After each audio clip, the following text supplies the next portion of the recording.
Good evening. ये screen नजर आ रही है आपको एक्सेल की? Yes sir.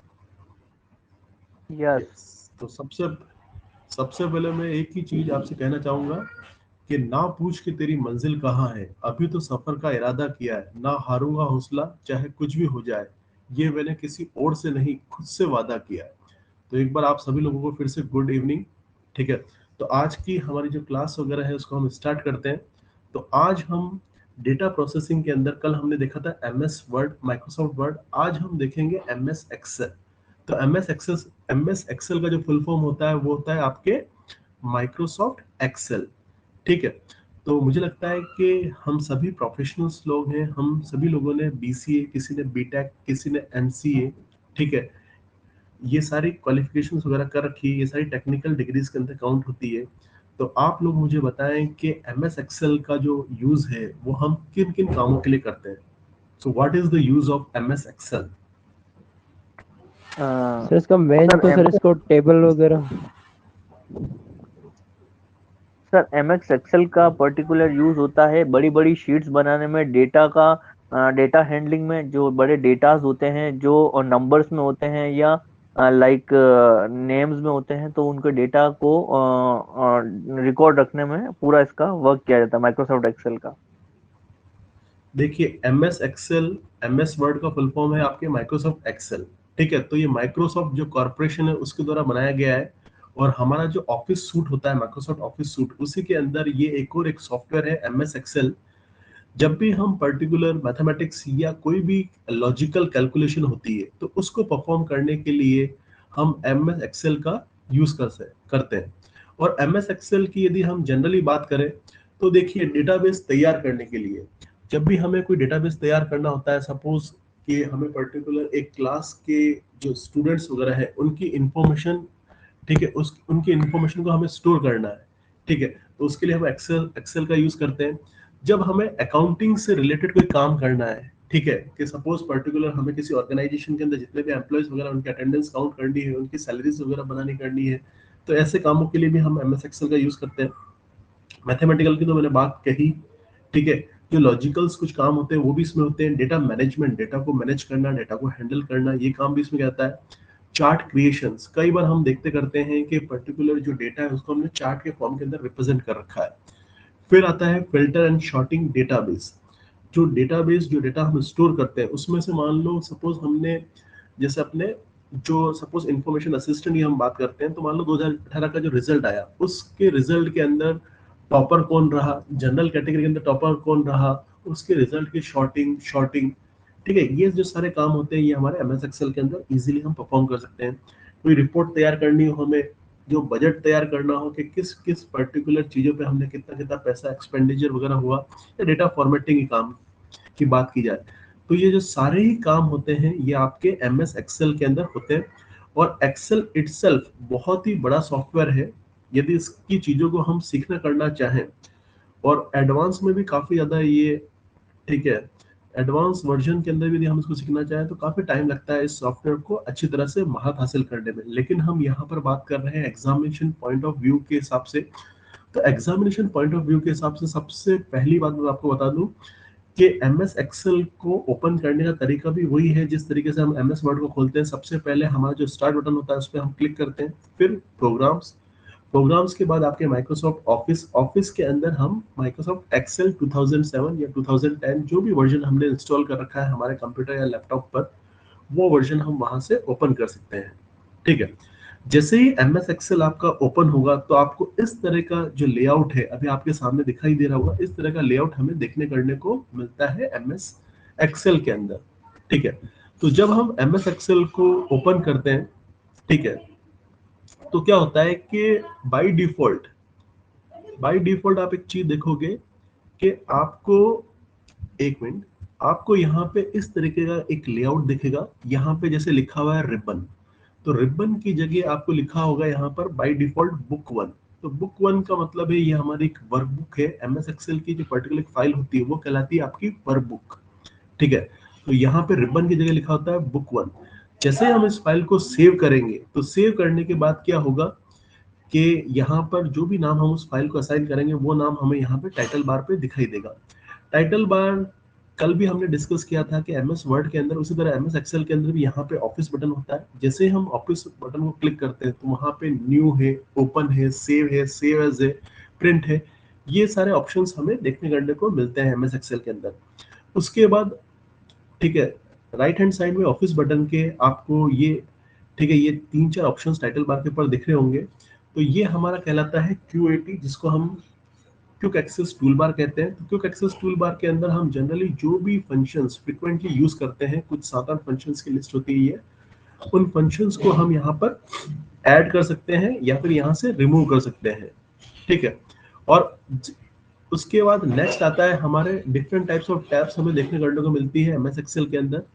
जो फर्स्ट टैब है हमारी वो है होम टैब, फिर है insert, page layout, formula, data, review और व्यू। ये डिफरेंट 7 टाइप्स की टैब हमें एमएस एक्सेल के अंदर देखने करने को मिलती करती है।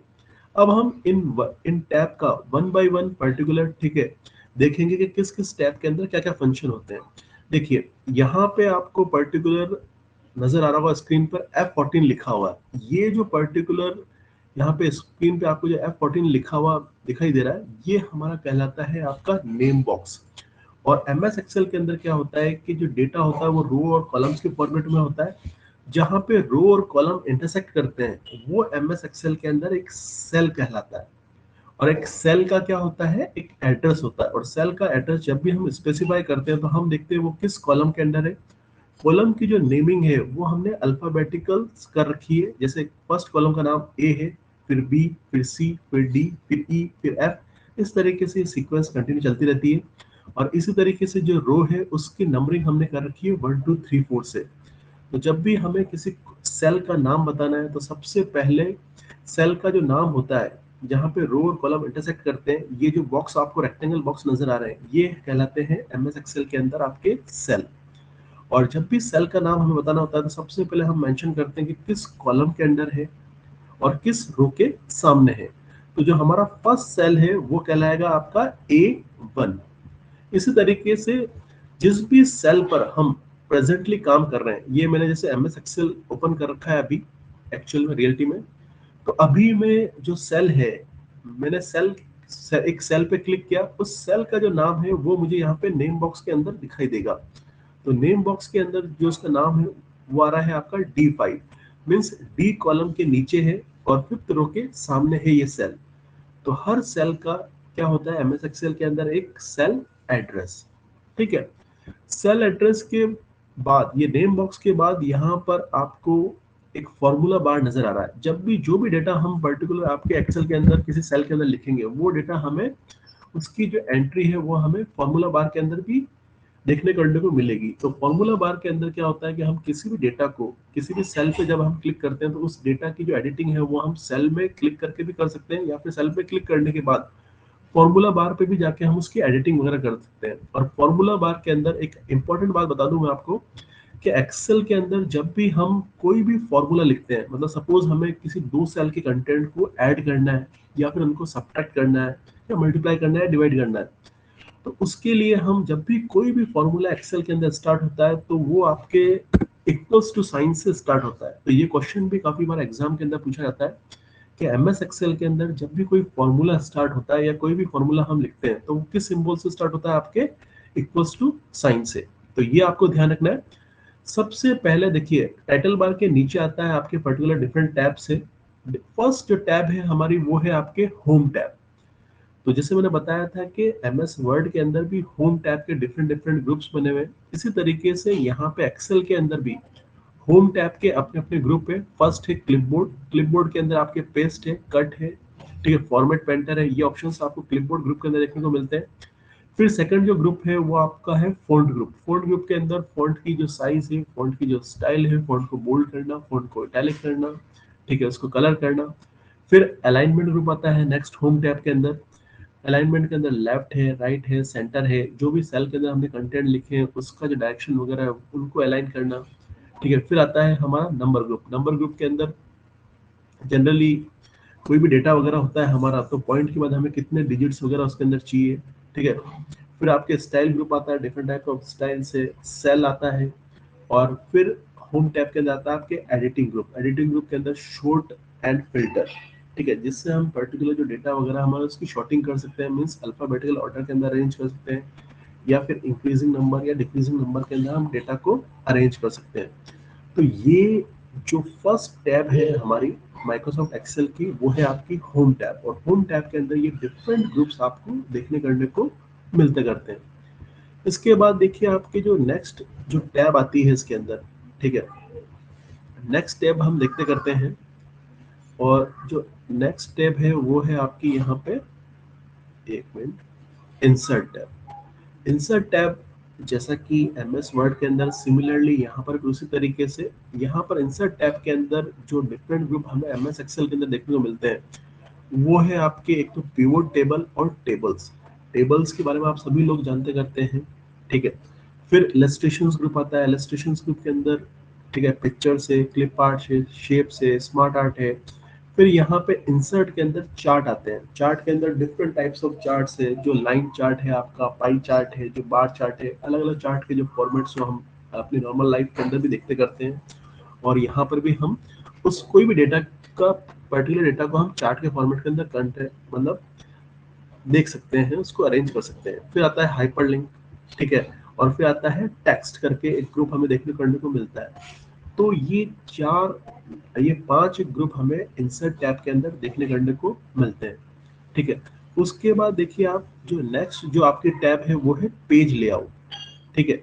जैसा कि page layout group, page layout जो नाम से ही क्लियर है कि पेज का जो लेआउट है उसको सेट करना, ठीक है। अब इस पर्टिकुलर टैब के अंदर माइक्रोसॉफ्ट एक्सेल की हमें देखने को मिलती है थीम्स, पेज का सेटअप, उसका मार्जिन सेट करना, उसका ओरिएंटेशन सेट करना। एक क्वेश्चन मैं आपसे पूछना चाहूंगा कि बाय डिफॉल्ट जो ओरिएंटेशन होता है, ठीक है, माइक्रोसॉफ्ट एक्सेल के अंदर वो कौन सा ओरिएंटेशन होता है? ओरिएंटेशन दो ही टाइप के होते हैं यहाँ पे, पोर्ट्रेट और लैंडस्केप। पोर्ट्रेट का मतलब है आपके सीधा, और लैंडस्केप का मतलब है आपके हॉरिजॉन्टल। तो जो बाय डिफॉल्ट जो एमएस एक्सेल का जो लेआउट होता है वो क्या होता है आपका, ओरिएंटेशन क्या होता है आपका, बताएं आप।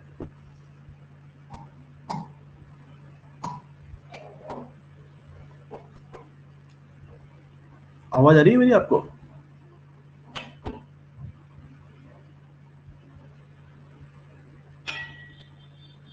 देखिए जो बाय डिफॉल्ट जो लेआउट होता है, ठीक है, एमएस एक्सेल का, वो होता है आपके आपके पोर्ट्रेट, ठीक है। तो ये आपको ध्यान रखना करना है कि बाय डिफॉल्ट जो लेआउट होता है वो होता है आपके पोर्ट्रेट। इसके बाद एक चीज आती है हमारी कि हम बात करते हैं, ठीक है, जो आवाज आ रही है सभी को, एक बार रिप्लाई कर दें। हाँ सर, आ रही है, आ रही है। हाँ हाँ, बीच में क्या है कि एक्चुअली मैं चेक करने के लिए कई बार कि नेटवर्क कनेक्शन डिस्कनेक्ट तो नहीं हो गया, इसलिए मैं आपसे थोड़ा सा क्या बीच में पूछता रहता करता था, तो आप भी एक बार रिप्लाई नहीं करते नहीं, ताकि श्योरिटी दे दें। बिल्कुल ठीक ठीक बिल्कुल ठीक। प्रॉपर आ रही है। हम्म। वो चेतन तो जी बाई, चले गए, पता नहीं क्या हुआ। अच्छा अच्छा, चलो कोई बात नहीं, ठीक है, अपन कंटिन्यू करते हैं। बाय डिफॉल्ट जो अपना लेआउट होता है, ओरिएंटेशन का जो ओरिएंटेशन होता है वो होता है आपके एमएस एक्सेल के अंदर आपके, ठीक है, पोर्ट्रेट। तो ये ध्यान में रखने वाली बात है हमारी। फिर आता है देखिए यहीं पे पेज सेटअप के अंदर ये सारे ऑप्शंस हमें देखने को मिलते हैं। फिर आपके आता है स्केल टू फिट, और आता है शीट ऑप्शंस। और फिर एक नेक्स्ट जो ग्रुप आता है आपका यहाँ पे, वो आता है पेज लेआउट के अंदर अरेंज। तो ये page layout, particular page layout के अंदर ही डिफरेंट डिफरेंट ग्रुप्स वगैरह हैं। तो ये जब भी हम पर्टिकुलर एमएस एक्सेल पढ़ते हैं और जब हम कॉम्पिटिटिव एग्जाम के हिसाब से तैयारी कर रहे हैं, तो थोड़ा सा हमें ये चीज पता होनी चाहिए कि डिफरेंट टाइप्स ऑफ टैब्स कौन सी होती है एमएस एक्सेल के अंदर, और टैब के अंदर कौन कौन से ग्रुप होते हैं, और एक ग्रुप के अंदर कौन कौन से फंक्शंस हमें देखने करने को मिलते हैं। थोड़ा सा हमें अपना माइंड सेटअप के अंदर देखना करना है, क्योंकि जो क्वेश्चंस वगैरह होता है वो पर्टिकुलर यहीं से बनता करता है कि ये जो पर्टिकुलर ऑप्शन है या ये जो प्रॉपर्टी वगैरह है वो हमें कौन से ग्रुप के अंदर या फिर कौन से ग्रुप के किस टैब के अंदर हमें देखने करने को मिलती करती है, ठीक है। नेक्स्ट जो हमारे आते हैं वो आते हैं फॉर्मूला ग्रुप। तो यहाँ पे एक डिफरेंट टाइप ऑफ टैब हमें देखने करने को मिलती है एमएस एक्सेल के अंदर, जो होती है आपके फॉर्मूलाज, ठीक है। अब हम नेक्स्ट देखते हैं कि जो फॉर्मूला टैब होती है इसके अंदर हम क्या क्या चीजें कर सकते हैं। देखिए फॉर्मूला टैब के अंदर पर्टिकुलर आपके एक जो ग्रुप आता है वो आता है आपके फंक्शन लाइब्रेरीज। फंक्शन लाइब्रेरीज का मतलब ये है कि यहाँ पे कई सारे अलग अलग फंक्शंस, ठीक है, और फंक्शंस की अपन बात करें तो ये एक्चुअली प्री डिफाइंड फॉर्मूले होते हैं। जैसे सपोज एवरेज है, हमें जो रेंज दे रखी है सेल की, उसका यदि हमें एवरेज निकालना करना है तो ये ऑलरेडी पहले से एक फंक्शन डिफाइन कर रखा है एक्सेल के अंदर, जिसका यूज करके केवल हम इक्वल्स टू साइन लिखकर और एवरेज लिखकर और उसके आगे जो रेंज ऑफ सेल्स है उसको मेंशन करके हम उन सेल्स का एवरेज निकाल सकते हैं। सम, ये भी एक फंक्शन है, मीन है, मैक्स है आपके, ये डिफरेंट फंक्शंस हमें देखने करने को यहाँ पे फंक्शन लाइब्रेरीज के अंदर देखने को मिलते हैं। इसी तरीके से लॉजिकल फंक्शंस, टैक्स से रिलेटेड फंक्शंस या डे टू टाइम से रिलेटेड फंक्शंस। उसके बाद जो नेक्स्ट जो ग्रुप आता है आपके फॉर्मूलाज के अंदर, फॉर्मूला टैब के अंदर, वो आता है डिफाइंड नेम्स, ठीक है, कि create from selection, formula editing और कैलकुलेशन। बस ये इतना सा इंफॉर्मेशन हमें एग्जाम पॉइंट ऑफ व्यू के हिसाब से ध्यान में रखनी है कि जो फॉर्मूला ग्रुप है उसके अंदर ये 2 3 4 हमें पर्टिकुलर ग्रुप्स देखने को मिलते हैं, function library, defined names, formula editing और कैलकुलेशन। अभी अपन जितनी भी बात कर रहे हैं वो एग्जामिनेशन पॉइंट ऑफ व्यू के हिसाब से बात कर रहे हैं, ना तो हम ज्यादा और ना ही कम, ठीक है, हम इतना मैटर देखे कर रहे हैं जो हमारे एग्जाम पॉइंट ऑफ व्यू के हिसाब से, ठीक है, जरूरी है। ना हमें ज्यादा डीप पे जाना है और ना ही हम शॉर्ट में किसी चीज को निपटाने की कोशिश कर रहे हैं। नेक्स्ट टैब की हम बात करते हैं, ठीक है, तो नेक्स्ट टैब देखते हैं हम, वो टैब है आपका यहाँ पे डेटा टैब। डेटा टैब से क्या होता है कि सपोज हमें फिल्टरिंग करनी है, डेटा को फिल्टर करना है, जो हमारी टेबल्स वगैरह उसके अंदर से हमें स्पेसिफिक डेटा चाहिए, डेटा की शॉर्टिंग, मतलब उसको अरेंज करना इंक्रीजिंग ऑर्डर के अंदर, डिक्रीजिंग ऑर्डर के अंदर, डेटा को मैनिपुलेट करना। तो ये सारे के सारे जो काम है हम वो आपके डेटा टैब से हम करते हैं। इसमें आपके गेट एक्सटर्नल डेटा, मतलब किसी दूसरी फाइल से डेटा को लेना, कनेक्शन, दो फाइलों के बीच में कनेक्शन करना, शॉर्ट और फिल्टर ग्रुप, डेटा टूल्स और आपके आउटलाइन, आपकी टैब मतलब ग्रुप वगैरह। तो ये चीजें हमें आपके देखने करने को मिलती है किसके अंदर, डेटा टैब के अंदर। उसके बाद देखिए नेक्स्ट जो टैब है वो है आपके रिव्यू, और रिव्यू के अंदर वही आपके जो ग्रुप हमने एमएस वर्ड के अंदर देखे थे, फर्स्ट ग्रुप है आपका प्रूफिंग, प्रूफिंग के अंदर स्पेलिंग चेक वगैरह करना, थ्रीसोरस, थ्रीसोरस के अंदर, ठीक है, आपके सिनोनिम्स और एंटोनिम्स है। फिर नेक्स्ट जो ग्रुप है यहाँ पे कमेंट है, और फिर थर्ड ग्रुप है आपका चेंजेस। अब एक बड़ा ही इंपॉर्टेंट क्वेश्चन आता है कि जब हमें किसी भी वर्कबुक जो हमारी है, एमएस एक्सेल की जो फाइल है, उसके अंदर यदि उसको प्रोटेक्ट करना है, उसमें पासवर्ड लगाना करना है, तो ये ऑप्शन हमें किस टैब के अंदर देखने करने को मिलता है। तो जो राइट आंसर है वो क्या है, यहाँ पे आपका कौन सी टैब है, वो है आपकी रिव्यू टैब, ठीक है। तो ये आप ध्यान रखें कि रिव्यू टैब के अंदर जाके, रिव्यू टैब के अंदर आपको ये ऑप्शन देखने को मिलता है जिससे हम अपनी जो फाइल है, हमारी वर्कबुक है एमएस एक्सेल की कोई भी फाइल, उस पे हम पासवर्ड लगा सकते हैं, प्रोटेक्ट एंड शेयर वर्कबुक, ठीक है। तो ये ऑप्शन हमें देखने को मिलता है आपके रिव्यू टैब के अंदर। उसके बाद आता है देखिए आपके व्यू टैब। देखिए व्यू टैब के अंदर क्या है कि जो वर्कबुक का जो व्यू है, ये ग्रुप हमें देखने को मिलेगा। फिर हमारा एक जूम ग्रुप होता है, शो और हाइड होता है, विंडो होता है और मैक्रोज वगैरह होते करते हैं। तो ये जो ग्रुप वगैरह है वो हमें देखने करने को मिलते हैं आपके व्यू टैब के अंदर। एक वर्कबुक का जो व्यू है वो हम किस तरीके से देखेंगे, जूम है, विंडोज है और मैक्रोज है। अब देखिए एक्सेल अपन, एक्चुअली मैं एक्सेल खोल देता हूँ। तो एक्सेल के अंदर वर्कबुक का मतलब है आपके पर्टिकुलर एक जो वर्कबुक होती है वो कलेक्शन ऑफ वर्कशीट होती है। सपोज मैंने एक इस कॉलेज का डेटा, मतलब कॉलेज का रिजल्ट तैयार किया, तो रिजल्ट के अंदर मान लो कॉलेज के, गीतांजलि कॉलेज के नाम से एक फाइल बनाई।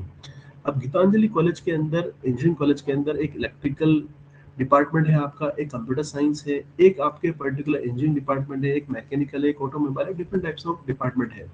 तो शीट 1 को मैंने नाम दे दिया कंप्यूटर साइंस, शीट 2 को नाम दे दिया मैंने मैकेनिकल, शीट थर्ड का नाम दे दिया मैंने ऑटोमोबाइल, और इस तरीके से जो डिफरेंट शीट्स है उनका मैंने अलग अलग नाम दे दिया। तो हर शीट के अंदर मैं हर एक डिपार्टमेंट का जो रिजल्ट वगैरह है वो तैयार कर रहा हूँ।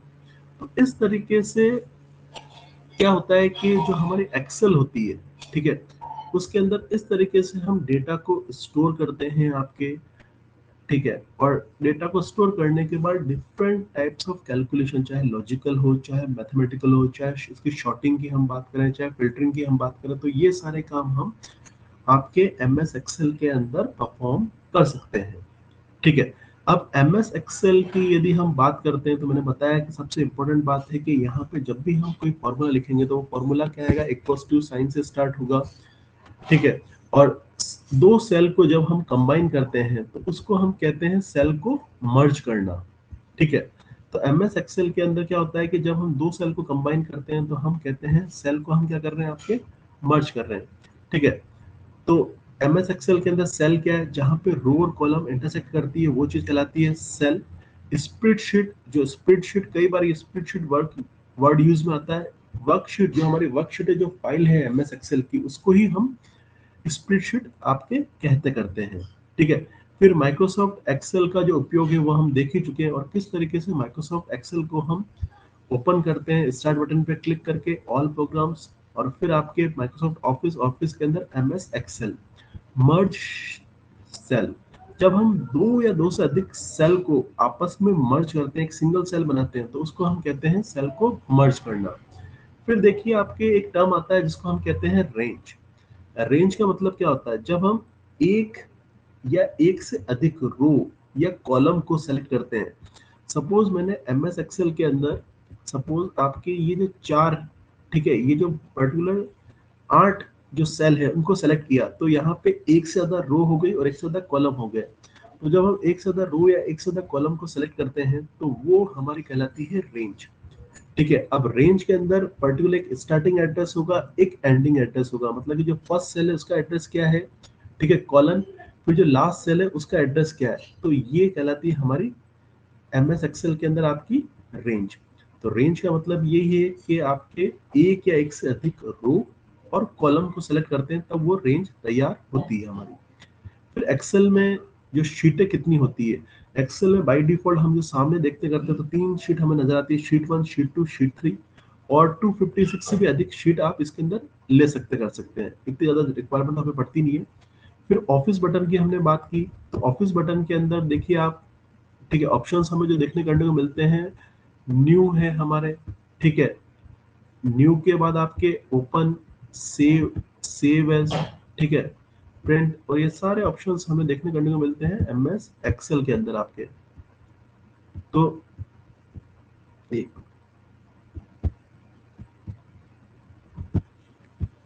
फिर उसके बाद रिबन की हमने बात की, रिबन, ठीक है। Quick access tool bar, quick access tool bar के अंदर जनरली जो फंक्शन जैसे अंडू है, रीडू है, प्रिंट है, प्रीव्यू है, जो हम फ्रिक्वेंटली बार बार यूज करते हैं उनको हम ऐड कर सकते हैं क्विक एक्सेस टूल बार के अंदर। टैब की जब हम बात करते हैं MS एक्सेल के अंदर, तो आपके home tab, insert tab, page layout, formula tab, data tab, review tab और व्यू टैब, ये सारी हमें देखने करने को मिलती है tab, different tabs. Formula bar को मैंने बता ही दिया, फॉर्मूला बार के अंदर क्या होता है कि हम जो भी सेल के अंदर कंटेंट लिखते हैं वो हमें फॉर्मूला बार के अंदर दिखाई देते हैं, उनको चाहे हम सेल के अंदर, ठीक है, जब हम सेल पे क्लिक करते हैं तो वहां पर उसके अंदर हम एडिटिंग कर सकते हैं, या फिर फॉर्मूला बार के अंदर भी हम जिस सेल पे हमने क्लिक किया उसके कंटेंट हमें दिखाई देंगे और वहां पर भी हम ये एडिटिंग कर सकते हैं। MS एक्सेल के अंदर वर्कबुक कलेक्शन होती है, वर्कशीट, एक जो वर्कबुक होती है आपकी वो कलेक्शन होती है वर्कशीट, और ठीक है, स्प्रेडशीट को ही हम वर्कशीट कहते हैं MS एक्सेल के अंदर। ये हमने चीज देख ली, सेल जहां पे रो और कॉलम इंटरसेक्ट करते हैं। जब भी हम किसी सेल का नाम बताते हैं तो सेल का नाम बताने से पहले सबसे पहले हमें कॉलम का नाम और फिर बाद में हमें रो का नंबर, तो इस चीज से हम सेल का एड्रेस बताते हैं। जूम बार से हम पर्टिकुलर क्या कर सकते हैं कि चीजों को जूम वगैरह कर सकते हैं। अब एक इंपॉर्टेंट बात आती है कि MS एक्सेल का जो एक्सटेंशन होता है, जब भी हम किसी फाइल को सेव करते हैं तो उसको फाइल को MS एक्सेल के अंदर एक नाम देते हैं। नाम देने के बाद उसके बाद डॉट के बाद जो चीज उसका सिंटेक्स होता है वो कहलाता है उसका एक्सटेंशन, जैसे डॉट XLSX। तो आपके जो डॉट SLSX क्या होता है, आपका एक्सटेंशन होता है किसका, MS एक्सेल का। इसी तरीके से पावर पॉइंट का जो एक्सटेंशन होता है वो होता है आपके डॉट DOC या DOCX, ठीक है। तो ये भी आपको एक चीज ध्यान रखने वाली बात है कि MS एक्सेल के अंदर जो एक्सटेंशन होता है किस फाइल का वो होता है डॉट XLSX। ये भी काफी बार एग्जाम के अंदर पूछा जाता है। फिर जैसे अपन कंट्रोल प्लस एन की अपन बात करते हैं शॉर्टकट कमांड की, तो कंट्रोल प्लस एन से हम एक नई वर्कबुक को ओपन कर सकते हैं। यदि हमें मान लो कोई नई फाइल खोलनी है तो कंट्रोल प्लस एन को हम प्रेस करेंगे। यदि कोई ऑलरेडी पहले से खुली, मतलब कोई फाइल हमने बना रखी है और उसको हम पर्टिकुलर यहाँ पे खोलते करते हैं, तो वो हम कर पाएंगे किससे, आपके कंट्रोल प्लस ओ से। ठीक है, तो कंट्रोल प्लस ओ से हम किसी भी एक नई जो फाइल पहले से बनी है उसको खोल सकते हैं। सेव करने के लिए हम control plus S, same function जो हम वर्ड के अंदर यूज करते हैं। यदि कोई फाइल पहले से बना रखी है, उसके अंदर यदि हम कुछ एडिटिंग करते हैं और उस फाइल को एक नए नाम से सेव करना चाहते हैं और हम चाहते हैं कि पुरानी फाइल भी एज इट इज रहे, तो उसके लिए आपके सेव एज कमांड होता है, जिसके लिए हम शॉर्टकट कमांड है आपका F12। प्रिंट के लिए हम यहाँ पे कंट्रोल प्लस यूज करते हैं, कंट्रोल प्लस पी जनरली यहाँ पे कमांड होता है प्रिंट के लिए। प्रिंट का प्रीव्यू देखने के लिए, यदि मान लो कोई चीज प्रिंट हम करना चाहते हैं और उससे पहले हम प्रीव्यू देखना चाहते हैं कि प्रिंट होने के बाद वो किस तरीके से दिखाई देगी, या फिर कोई चीज कट तो नहीं रही है, या फिर उसको उसका जो मार्जिन वगैरह है सेट करने के लिए हम प्रिंट प्रीव्यू कमांड का यूज करते हैं। और प्रिंट प्रीव्यू कमांड का जो शॉर्टकट होता है वो होता है आपके CTRL प्लस F2। उसके बाद देखिए, क्लोज करने के लिए हम कंट्रोल प्लस डब्ल्यू का यूज करते हैं। यदि माइक्रोसॉफ्ट एक्सेल पहले से खुले फाइल को यदि बंद करना हो, तो हम यहाँ पर आपके यूज करेंगे कंट्रोल प्लस डब्ल्यू का। तो कंट्रोल प्लस डब्ल्यू से हम, ठीक है, किसी भी फाइल को क्या कर सकते हैं, आपके वर्कबुक को आपके यहाँ पे क्लोज कर सकते हैं। तो ये बात हमें ध्यान में रखनी करनी है MS एक्सेल के अंदर।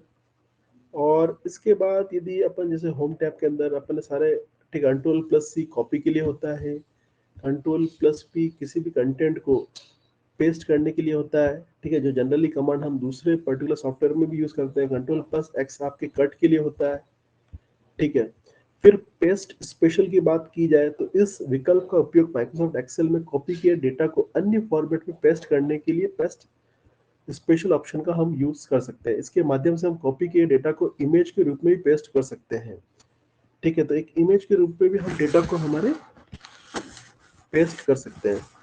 तो ये सारे के सारे जो बेसिक फंक्शंस है, ठीक है, बोल्ड करने के लिए हम कंट्रोल प्लस B का यूज करते हैं, इटैलिक के लिए हम कंट्रोल प्लस I का यूज करते हैं, और अंडरलाइन के लिए हम कंट्रोल प्लस U का यूज करते हैं।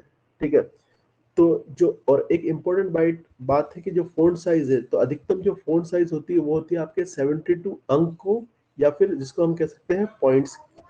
ठीक है, तो फ़ॉन्ट साइज का इंक्रीमेंट, फ़ॉन्ट का कलर, कलर को फिल करना, ये सारे के सारे काम हम जो वर्ड के अंदर कर सकते हैं, वो सारे काम हम यहाँ पर आपके MS एक्सेल के अंदर आप हमें देखने करने को मिलते हैं।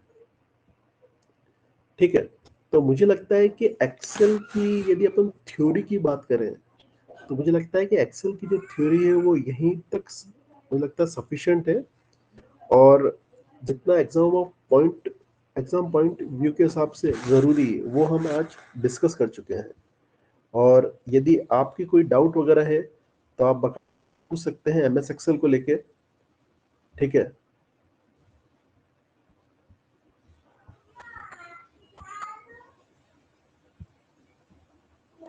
नहीं सर, अभी तो नहीं है फिलहाल। एक बार रीड करेंगे, फिर कोई क्वेश्चन आएगा तो फिर आपका डाउट क्लियर कर। हाँ, थ्योरी के अंदर तो एक्चुअली वर्किंग तो मेरे हिसाब से आप सभी लोगों ने MS एक्सेल के अंदर की होगी। ठीक है, और एग्जाम पॉइंट ऑफ व्यू के हिसाब से देखें तो ज़्यादा हमें इन्हीं चीज़ों पे पर्टिकुलर हमारे फोकस करना है आपके, कि अब हम पर्टिकुलर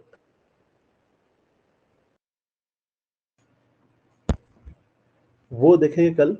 ठीक है, तो ज़्यादा टाइम नहीं लेते हुए आपका जो हमारी जो क्लास वगैरह है उसको अपन यहीं पर आज के लिए एंड करते हैं, ताकि आप भी अपने टाइम को अच्छे से यूटिलाइज कर सके। इसी के साथ goodbye, thank you and have a nice day. Jai Hind, जय भारत।